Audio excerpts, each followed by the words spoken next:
दोस्तों यहां पर सुरक्षा घेरे में आप लालू प्रसाद यादव को देख रहे हैं, यहां अखिलेश यादव को, यहां मायावती को और यहां पर अंबानी को। और तो और सुरक्षा घेरा एक और है, यहां पर एक आदमी है, ये कपड़ा बेचते हैं, ये ठेला है, ये नीचे जो ठेले वाला हिस्सा है यहां पर ये कपड़ा बेचते हैं, इनके साथ भी 2 गनर तैनात हैं। अब मैं ये आज आपको समझाऊंगा कि किस तरह से आम आदमी भी सुरक्षा के लिए आवेदन कर सकता है, इतने बड़े बड़े वीआईपी के अलावा भी। आप कैसे सुरक्षा के लिए आवेदन कर देंगे, कैसे आपको सुरक्षा मिल जाएगी, कहां आवेदन करना होगा, कौन सा फॉर्म भरना होगा, यही सब बातें बताऊंगा कि कैसे एक आम आदमी को सुरक्षा मिल जाती है। जैसे अंबानी को सुरक्षा मिल गई, माफ कीजिएगा अंबानी एक आम आदमी नहीं है, लेकिन अंबानी कोई नेता नहीं है, कोई पॉलिटिशियन नहीं है, फिर भी इनके पास इतनी भयानक सुरक्षा है, Z+ सुरक्षा जिसे कहा जाता है। यह सुरक्षा कैसे आम आदमी को मिलती है, कैसे खास आदमी को मिलती है, क्या क्राइटेरिया होता है, इसी पर चर्चा करेंगे। तो शुरुआत करते हैं कि क्या आम आदमी इस सुरक्षा के लिए आवेदन कैसे करे। यहां पर आपको अखिलेश यादव दिखाई दे रहे होंगे, यहां पर अंबानी, यहां पर मायावती, ये लोग सुरक्षा घेरे में हैं, ब्लैक कैट कमांडो घेरे हुए हैं इनको, एक सुरक्षा NSG का दायरा है। ये आम आदमी को कैसे मिलेगा या कोई भी सुरक्षा आम आदमी को कैसे मिलेगी। अब सुरक्षा जब लेने वाली बात आ जाती है तो एक आम आदमी को सुरक्षा की क्या जरूरत होती है, सबसे पहले वो निर्धारित करना होगा।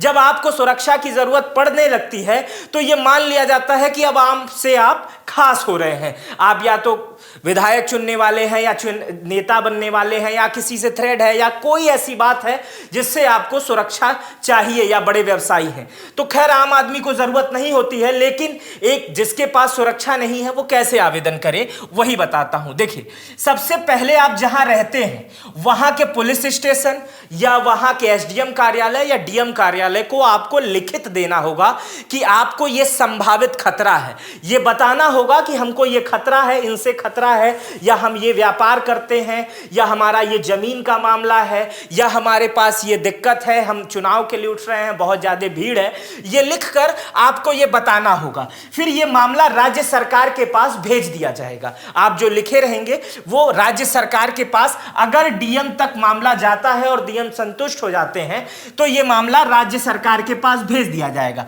फिर राज्य सरकार क्या करेगी, राज्य सरकार उसी लेटर को खुफिया एजेंसी इंटेलिजेंस LIU को प्रेषित कर देगी कि भाई फला आदमी का आवेदन आया है, इसकी जांच करके बताइए कि इनको सुरक्षा दी जाए या नहीं दी जाए। अब ये एजेंसियां जांच करेंगी और फिर जो होगा ये मामला राज्य गृह सचिव को और मुख्य सचिव को प्रेषित कर दिया जाएगा, जो एजेंसियां जांच करके भेजी रहेंगी, ये इनको भेजी रहेंगी। और उसके बाद से राज्य गृह सचिव और मुख्य सचिव की एक समिति यह निर्णय करेगी कि जिस आवेदक ने सुरक्षा मांगी है उसको किस श्रेणी की सुरक्षा दी जाए, Z दी जाए, Y दी जाए, X दी जाए, ये सारी सुरक्षा भी मैं आगे बताऊंगा कौन सी सुरक्षा दी जाए, ये करेगी। और जो निर्णय होगा वो गृह मंत्रालय को भेज दिया जाएगा। फिर गृह मंत्री के सचिव, निजी सचिव और जो भी उस कमेटी में निर्धारित लोग रहेंगे वो टीम ये निर्णय लेगी। औपचारिक होता है ये, हालांकि यहीं पर सारा चीज हो जाता है, राज्य गृह सचिव और मुख्य सचिव ही निर्णय कर लेते हैं, लेकिन एक बार गृह मंत्रालय वो रिपोर्ट भेजनी होती है, वहां से ये संस्तुति मिल जाएगी कि इस आदमी को फला सुरक्षा प्रदान कर दी जाए। चलिए आपको एक स्टेप और आगे ले चलता हूं। अब आवेदन जो मैं अभी सुरक्षा की बात कर रहा था कि क्या होती है सुरक्षा, अब आप यहां देख रहे होंगे कि आप कंगना रनौत को भी सुरक्षा यहां पे मिली हुई है, CRPF और का घेरा यहां पर इनको लगाया हुआ है। यहां पर प्रधानमंत्री जी की सुरक्षा, खैर ये प्रधानमंत्री की तब की फोटो है जब प्रधानमंत्री मुख्यमंत्री हुआ करते थे, लेकिन अब प्रधानमंत्री को SPG की सुरक्षा है। SPG बताऊंगा तो वीडियो और लंबी हो जाएगी, उसको अगले वीडियो में बताते हैं। लेकिन भारत में सुरक्षा को 4 श्रेणियों में डिवाइड किया गया है। प्रधानमंत्री और उनके परिवार और पूर्व प्रधानमंत्री को छोड़कर जितने भी देश भर में VVIP हैं उनको इन्हीं 4 श्रेणियों में सुरक्षा दी जाती है। पहली सुरक्षा X की श्रेणी, इसमें 5 जवान होते हैं, 5 और न्यूनतम 2 जवान होते हैं। आप देखते होंगे कि विधायक और सांसद और MLC या कोई भी ऐसा आदमी जो ये शिकायत करता है कि उसे खतरा है, उसको उनके पास इतने ही गनर आपको दिखाई देते हैं और अक्सर उस उसमें लोकल पुलिस की भागीदारी अधिक होती है। उससे ऊपर की जो सुरक्षा होती है वो वायु श्रेणी की, इसमें 11 सुरक्षा कर्मी, ये मैं बता रहा हूं ये कम ज्यादा होते रहते हैं, ये कम ज्यादा होते रहते हैं। इसमें 11 सुरक्षा कर्मी और 2 एनएसजी के कमांडो। अब देखिए इनको वायु श्रेणी की सुरक्षा प्राप्त है कंगना को, तो उनके आप पास देखते होंगे कि कभी ज्यादा कभी कम, कभी 1 कमांडो, कभी 4 कमांडो, कभी 10 कमांडो, 11 कमांडो उन्हें घेरे रहते हैं। तो वायु श्रेणी की सुरक्षा में जो होता है 11 सुरक्षा कर्मी या 2 एनएसजी के कमांडो। अब जेड पे आते हैं, 22 सुरक्षा कर्मी और 5 एनएसजी के कमांडो। जेड सुरक्षा वीआईपी को मिलती है, लेकिन हालांकि इससे ऊपर भी जेड प्लस है, लेकिन जेड समझा देता हूं। जेड में इस तरह की ये ब्लैक कैट कमांडो, ये कमांडो कितने खतरनाक होते हैं इसका अंदाजा आपको होगा कि पलक झपकते ही सब कुछ बदल देते हैं। इसी तरह के कमांडो इस जेड श्रेणी की सुरक्षा में 5 होते हैं और 22 सुरक्षा कर्मी होते हैं। 22 सुरक्षा कर्मी लोकल पुलिस से भी हो सकते हैं, एनएसजी से भी हो सकते हैं, और सीआरपीएफ से हो सकते हैं, आईटीबीपी से हो सकते हैं, कहीं से भी हो सकते हैं। और जो जेड प्लस होता है यही सबसे बड़ी सुरक्षा मानी जाती है एसपीजी के बाद। इसमें जो टोटल होते हैं 36 एनएसजी, 36, ये जो आप देख रहे हैं 36 एनएसजी कमांड यानी नेशनल सिक्योरिटी गार्ड कमांडो की तैनाती होती है, और टोटल 108 होते हैं, 8 होते हैं और 24 घंटे की ड्यूटी रहती है। समझिए जैसे जो वीआईपी मूवमेंट रहती है उनके पास लगभग 108 कमांडो उनको दिए जाते हैं, 108 लोग रहते हैं, लेकिन 36 करके वो 8-8 घंटे में ड्यूटी बदलते रहते हैं उनके। जैसे अभी वीआईपी को सुबह 6 बजे निकलना है तो उनके पास कोई और रहेगा, 2 बजे के बाद कोई और रहेगा, और वो अपने आप हिसाब से बदलते रहते हैं। लेकिन ये जो जेड प्लस सुरक्षा होती है यही अब इस समय राहुल गांधी को भी मिली हुई है, लेकिन इसमें ये तो न्यूनतम रहते हैं, मतलब इतने रहने ही रहने हैं, ये कम या ज्यादा होते रहते हैं। जैसे राहुल गांधी कहीं जाते हैं तो वहां पे हजारों पुलिस वालों को लगा दिया जाता है, पूरी फोर्स लगा दी जाती है, तो इसमें ज्यादा या कम सुरक्षा मानकों के आधार पर किया जाता है। चलिए ये तो मैं आपको बता दिया कि 4 श्रेणी की सुरक्षा। अब और आगे ले चलता हूं, कौन कौन होता है जेड प्लस सुरक्षा में। अब आप ये वीडियो, ये चीजें ये आपके लिए बेहद इंपॉर्टेंट है। ये आप देखते होंगे कि प्रधानमंत्री जी के साथ या किसी मुख्यमंत्री के साथ एक आदमी ऐसे बैग लिया रहता है, तो आप लोग ये समझते होंगे कि कहीं 2 सेट कपड़ा प्रधानमंत्री का लेके चलते हैं। तो ये प्रधानमंत्री का कपड़ा नहीं रहता है, बल्कि एक बुलेट प्रूफ बैग रहता है। जैसे ही उनको ये खतरा मालूम पड़ता है, इसमें एक अंदर एक पिस्टल भी होती है, इस जगह पे चोर पॉकेट के पास एक पिस्टल होती है। अब क्या करते हैं ये कि जैसे ही इनको खतरा महसूस होता है, उसको एक बटन लगा रहता है, उसको खोल देते हैं और एकदम बंकर टाइप का बना देते हैं। अगर आपने बाहुबली पिक्चर देखी होगी तो जब वो युद्ध करते हैं तो उस टाइप का दृश्य बिल्कुल बना लेते हैं। जितने लोग बैग लिए रहते हैं बिल्कुल प्रधानमंत्री के आगे ब्लॉक बना के खड़े हो जाते हैं, ताकि या वीआईपी के आगे, जो भी वीआईपी को के पास ये बैग रहता है उसके आगे लगा के खड़े होते हैं। अच्छा, अब ये मैं बता दूं कि जेड प्लस सुरक्षा में होता कौन कौन है। 8 से 10 आधुनिक हथियारबंद सुरक्षा कर्मी होते हैं। देखिए ये जो आधुनिक हथियार है ना, ये बाहर से, रशिया से, अमेरिका से, यूएस से आए हुए आधुनिक हथियार 8 से 10 रहते हैं। वो उनके अगल बगल का एक घेरा बनाए रहते हैं, वो सिस्टम रहता है। 2 पीएसओ ऑफिसर रहते हैं। 2 पीएसओ ऑफिसर मतलब वो आदमी एकदम मुख्यमंत्री, जो भी जिस वीआईपी को सुरक्षा मिली रहेगी उसके ठीक बगल में रहेगा और उनसे बातचीत करता रहेगा और सारे लोगों को कम्युनिकेट करता रहेगा, उनको कहाँ जाना है, कहाँ जी जाना है। ये 2 इसलिए रहते हैं कि एक 12 घंटा रहता है और दूसरा भी 12 घंटा रहता है। कई कई जगह इनकी संख्या 3 हो जाती है। और 1 से 3 आर्म्स व्हीकल होते हैं, ऐसी गाड़ियां जो पूर्ण रूप से बुलेट प्रूफ हो और उसमें हथियार बंद जवान एकदम बैठे रहें, और जैसे ही वीआईपी मूवमेंट हो तैसे ही वो खुल के उसे घेर लें। किसी के साथ 1 रहती है तो किसी के साथ 3 रहते होंगे। किसी भी वीआईपी मूवमेंट में आप जब देखते होंगे तो ये गाड़ियां दिखाई देती होंगे। चेकिंग के लिए 2 से 4 लोग होते हैं। अच्छा, जब आप किसी वीआईपी से मिलने जाते हैं जिन्हें जेड या जेड प्लस की सुरक्षा रहती है, तो उनके पास 2 से 4 लोग ऐसे रहते हैं जो आपको मेटल डिटेक्टर लेके पहले चेक करेंगे, उसके बाद से अंदर भेजेंगे। और क्या लोग होते हैं, सभी बुलेट प्रूफ, सबके पास जैकेट होती है, ये तो कॉमन बात है। 4 के पास बुलेट प्रूफ बैग होता है, इसी बैग की बात कर रहा हूं। 4 लोग ऐसे वीआईपी को, पहले गनर वाला, उसके बाद से बैग वाले घेरे रहते हैं। वो अपना सिस्टम बना के चलते हैं। बुलेट प्रूफ गाड़ियां हमेशा तैनात रहती हैं 3 शिफ्ट में।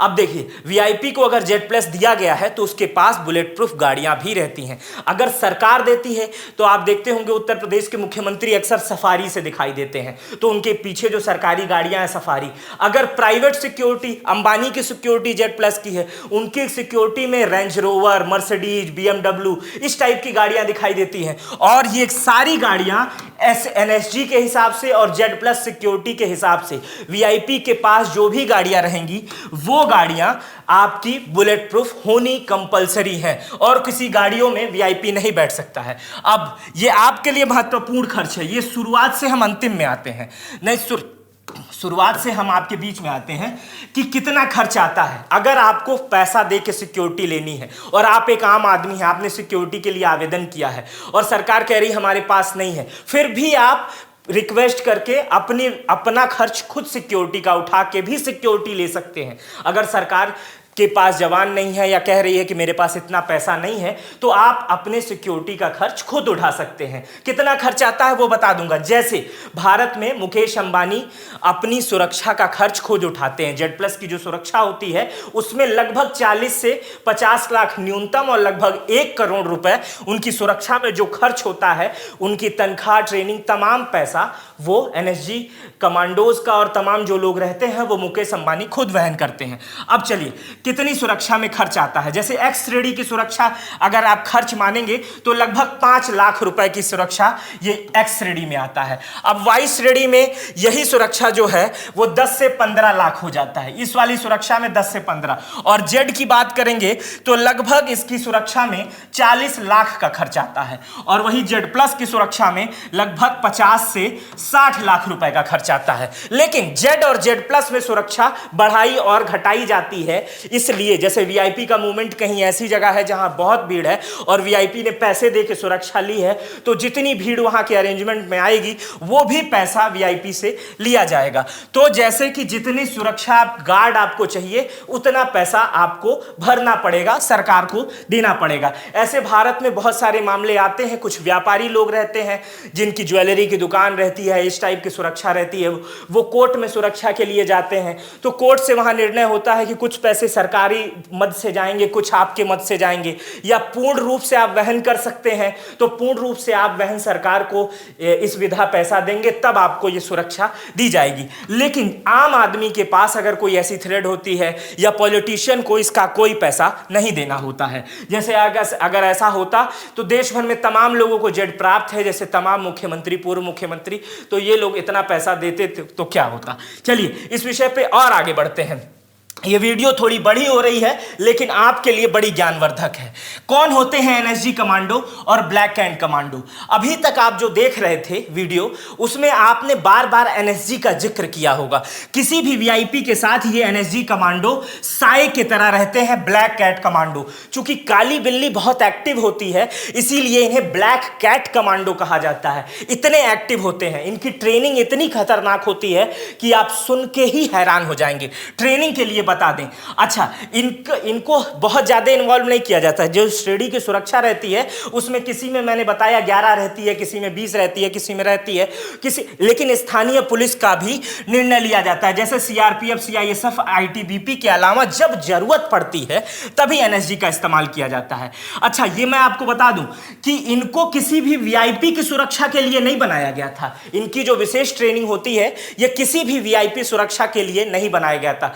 लेकिन सरकार अब इस पे विचार भी कर रही है कि इनको वीआईपी की सुरक्षा से हटा लिया जाए ताकि ये आतंकवाद विरोधी दस्ते के रूप में काम कर सके। इनकी खोज की गई थी, सुरक्षा का जो निर्माण किया गया था वो आतंकवाद विरोधी दस्ते के लिए किया गया था कि कहीं भी पूरे भारत में अगर कोई भी घटनाएं होती हैं ऐसी जो सोचने से भी परे हैं, आतंकवादी घटनाएं होती हैं, तो यहां वहां ये पलक झपकते पहुंचते हैं और चीजों को बदल देते हैं। इनकी ट्रेनिंग में आप जानेंगे कि 90 दिन की ट्रेनिंग होती है और हर जवान को 50,000 से 65,000 जिंदा कारतूस की प्रैक्टिस करनी होती है। मतलब 90 दिन में 65,000 गोलियां प्रैक्टिस में चलानी होती हैं। और इसी 90 दिन की ट्रेनिंग में लगभग ऐसा होता है कि आधे से अधिक जवान वापस आ जाते हैं, क्योंकि ये इतनी हार्ड ट्रेनिंग होती है कि 90 दिन ये सिखाया जाता है कि पलक झपकते आप दुश्मन को मट्टी पलीत कैसे करेंगे। ये होते हैं एनएसजी कमांडो। लेकिन इस समय भारत में जितने वीआईपी और वीवीआईपी जिन्हें जेड और जेड प्लस की सुरक्षा प्राप्त है, कुछ को वाई श्रेणी की सुरक्षा जिन्हें प्राप्त है, उनके लिए एनएसजी कमांडो की व्यवस्था की गई है। तो आज आपने हमसे जाना कि क्या होते हैं एनएसजी कमांडो, कौन सी सुरक्षा होती है, क्या होती है जेड प्लस सुरक्षा, क्या वाई होती है, क्या एक्स होती है। और आज आपने ये भी जाना कि अगर किसी आम आदमी को सुरक्षा लेनी हो तो उसे क्या क्या करना होगा, कौन कौन से आवेदन करने होंगे। अगर आपको ये वीडियो अच्छी लगी तो साझा कर दीजिएगा, शेयर कर दीजिएगा। चैनल पे नए हैं तो सब्सक्राइब कर लीजिएगा। ये मेरा नया यूट्यूब चैनल है। पुराना यूट्यूब चैनल किन्हीं कारणों से काम नहीं कर रहा है, तो नए चैनल पे जुड़ जाइएगा। अपना बेहद ख्याल रखिएगा। बहुत बहुत शुक्रिया। अपना बेहद ख्याल रखिएगा। धन्यवाद।